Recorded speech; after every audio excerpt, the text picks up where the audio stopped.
Okay, so I had to put on my odd news shirt because the media's all over here, and I had to say that I'm media to be able to stand here. But this is the one building that fell down, and in the distance you can see that it's marked. That was where Chief of Police Hennessy had his last meal before he was assassinated, walking home on October 15th, 1890. And the police are down here making sure that the media doesn't set up on this side, but we got permission because we're on news. On the other side, I'm going to turn the camera over to one building. I mean, so the story, if you look around downtown New Orleans, trees, sure. That's really the power. If we had power on the right side of the river, the side the city's on, we'd still be running today. But the power lines had to cross over the Mississippi River, and there's why that I don't know. So I just got out of my place, cleaned up, and now I'm on the field seeing what's going on, and headed up to Monroe. But I was amazed at always how the media was looking for a story. And on the other side of this brick pile, this old building obviously fell in. That's the only story in New Orleans that I know of right now, besides the fact that the city did not plan to have a second source of power.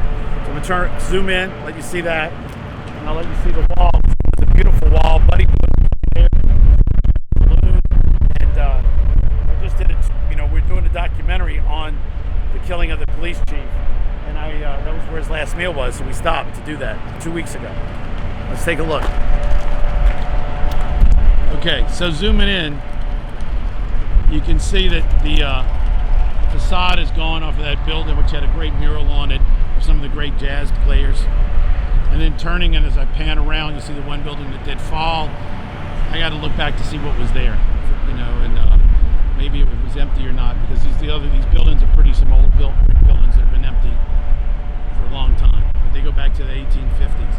And you can see, zooming in, you can see the media huddled around trying to get around for the story on the street.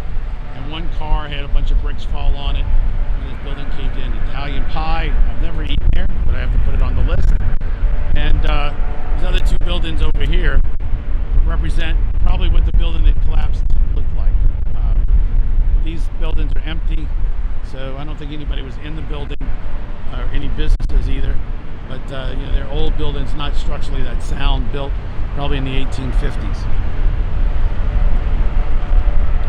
And that's about it. I'm going to spin all the way around so you can see, because one of the interesting things is City Hall is right behind us.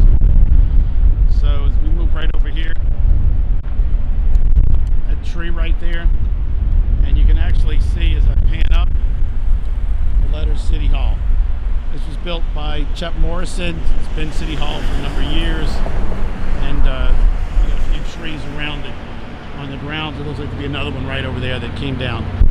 And it was a fairly intense storm, but the biggest story is no power.